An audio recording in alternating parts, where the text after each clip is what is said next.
پہلگام کا کوئی واقعہ نہیں ہے اتنا، اگر اس پر ان کو افسوس ہے ہمیں بھی افسوس ہے۔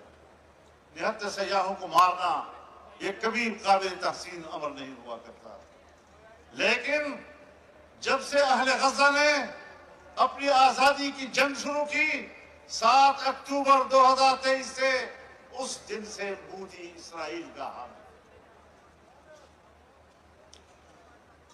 ہندوستان اسرائیل کے شانہ بشانہ کھڑا ہے، اسرائیل کے شانہ بشانہ کھڑا ہونا یہ اعلان ہے مودی جی کا کہ وہ مسلمان دشمن ہے، اور اسلام اور مسلمان کے مقابلے میں جہاں کوئی محاذ ملے گا مودی وہاں کھڑا ہو جائے گا۔ تو یہ اسرائیل کا ساتھی ہے، اول دن سے اس کا ساتھی ہے، ہندوستان کی ماضی اور تاریخ کو بھول چکا ہے۔ پہلگام کے واقعے کا ملبہ پاکستان کے اوپر ڈالنا اس کی کیا حیثیت ہے؟ آپ نے پاکستان سے انتقام لینے کی بات کی ہے، مودی جی لاہور آپ کو کہہ رہا ہے، تاحد نظر لاہور کا اجتماع آپ کو پیغام دے رہا ہے کہ ذرا آگے تو بڑھیے، سن 65 کا حشر اہالیہ لاہور دوبارہ نہ کر دے۔ پاکستان پر تمہارے بزدلانہ حملوں کی بھی ایک تاریخ ہے، لیکن نہتے لاہوریوں نے ڈنڈے اٹھا کر تمہیں مار بھگایا، یہ بھی ہماری ایک تاریخ ہے۔ جنگ عظیم اول کے بعد جب پورے یورپ میں یہودیوں نے مار کھائی اور در بدر ہوئے، تو اس وقت ایک کمیٹی بنی تھی، اور اس کمیٹی نے کہا تھا کہ یہودیوں کو دوبارہ آباد کرنا یہ ایک بین الاقوامی ذمہ داری ہے، انٹرنیشنل ریسپانسبلٹی۔ بین الاقوامی ذمہ داری کے بعد اسے صرف فلسطین میں آ کر آباد کرنا یہ کس انصاف کا دباؤ ہے؟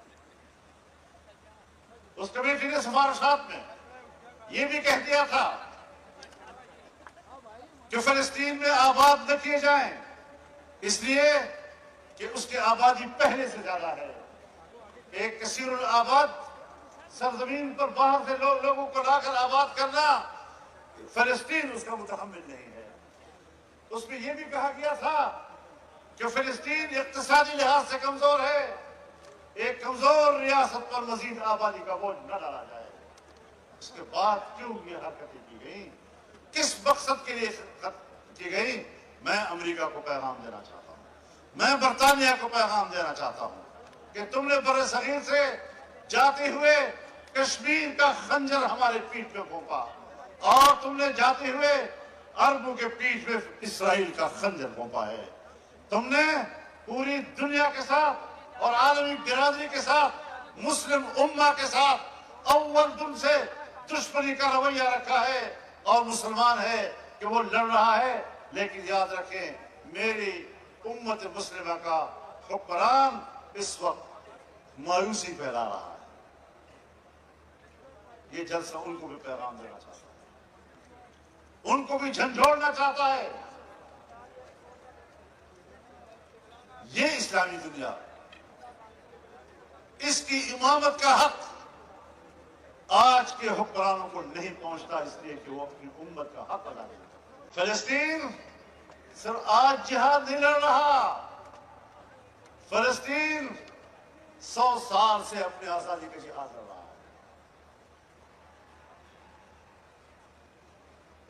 اگر پاکستان کے علماء نے کہہ دیا کہ یہ جہاد ہے تو تم نے مذاق اڑایا، ہمیں کوئی فرق نہیں پڑتا، فتوے کو بھی کوئی فرق نہیں پڑتا، مفتی تقی عثمانی کو بھی کوئی فرق نہیں پڑتا، مولانا منیر الرحمان کو بھی کوئی فرق نہیں پڑتا، فضل الرحمان کو بھی کوئی فرق نہیں پڑتا، حافظ نعیم الرحمان کو بھی کوئی فرق نہیں پڑتا۔ تم وقت و عقل سے کام لو، تم نے اپنے آپ کو بے نقاب کر دیا، اور تم نے اپنے آپ کے بارے میں چہرے سے پردہ اٹھا لیا کہ تم ہو وہ یہودیوں کے حامی۔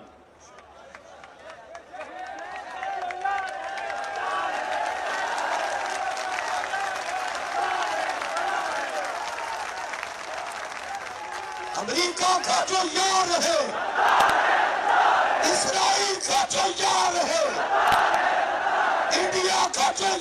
رہے. پاکستان کا مطلب کیا؟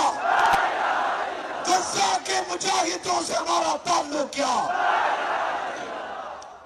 اللہ تعالیٰ کبھی اس قسم کے تمہاری زبانوں پہ الفاظ لے آتا ہے، اس کا منشا یہ ہوتا ہے لیمیز اللہ الخبیث من الطیب ویجعل الخبیث بعضه على بعض فیرکمه جميعا فیجعله فی جہنم. تمہیں ننگا کر دیا، تمہیں بے نقاب کر دیا، تمہارا اصلی چہرہ قوم کے سامنے آ گیا کہ تم اسلام کی بھی دشمن ہو، تم جہاد کی بھی دشمن ہو، تم فلسطین کی بھی دشمن ہو، تم آزادی کی جدوجہد کی بھی دشمن ہو. دینی مدارس کے حوالے سے بات کی گئی، یہ معاملہ بھی بین الاقوامی دباؤ کے تحت چل رہا ہے. جس دباؤ کے تحت اسرائیل قائم ہوا ہے، اسی دباؤ کے تحت دینی مدارس کو بند کرنے کی بات کی جا رہی ہے. فلسطین کی آزادی ہو، کشمیر کی آزادی ہو، مدارس کی آزادی ہو، یہ ایک ہی جنگ ہے. میں اس میں کسی فرق کرنے کے لیے تیار نہیں. اور اپنے حکمرانوں کو بتانا چاہتا ہوں، میں نے بہت صبر کر لیا، بہت تحمل کا مظاہرہ کیا. مدارس کے بارے میں جو قوانین پاس ہوئے ہیں اس پر فوری عمل درآمد چاہیے، اور اگر آپ اس پر فوری عمل درآمد نہیں کرتے تو پھر ہم فوری طور پر عمل درآمد کے لیے میدان میں نکل جائیں. قائد جمعیت مولانا فضل الرحمان، قائد جمعیت مولانا فضل الرحمان، مولانا قدم بڑھائیے، مولانا قدم بڑھائیے. تمہارا ایوان اقتدار، تمہارا ایوان اقتدار جسے تم اپنے لیے شاید جنت سمجھتے ہو، لیکن ہماری تاریخ کو بھی ذہن میں رکھیے. ہم نے بڑے بڑے حکمرانوں کے اوپر ان کے محل، ان کے اقتدار کے محل جہنم بنا دیے ہیں. تمہارے لیے بھی جہنم کا گڑھ بنا دیں.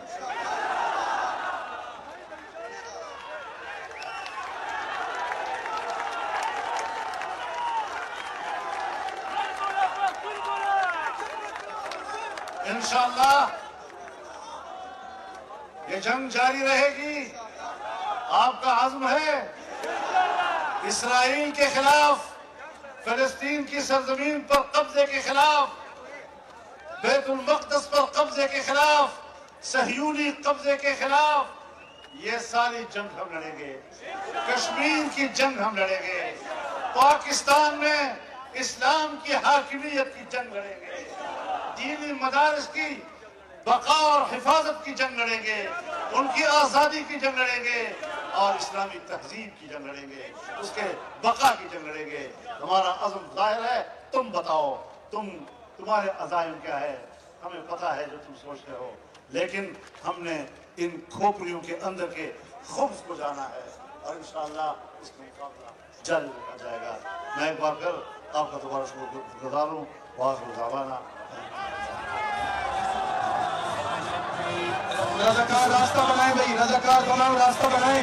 اللہ مولانا امجد خان صاحب دعا فرمائیں. ربنا آتنا فی الدنیا حسنہ وفی الآخرۃ حسنۃ وقنا عذاب النار. اللہ ہماری اس اجتماع کو قبول فرما. اللہ غزہ کے مجاہدین کی غیبی مدد فرما، کشمیر کے مجاہدین کی مدد فرما. اللہ پاکستان کی حفاظت فرما، مدارس و مساجد کی حفاظت فرما، ہماری قیادت کی حفاظت فرما. اللہ اس اجتماع کو قبول فرما. حضرات تشریف لائے، سب کو آنے جانے پر کامل ثواب نصیب فرما. اللہ سب کو خیریت سے اپنی منزل مقصود پر پہنچانا. وصلی اللہ تعالی علی خیر خلقہ سیدنا و مولانا محمد و آلہ و صحبہ اجمعین برحمتک یا ارحم الراحمین.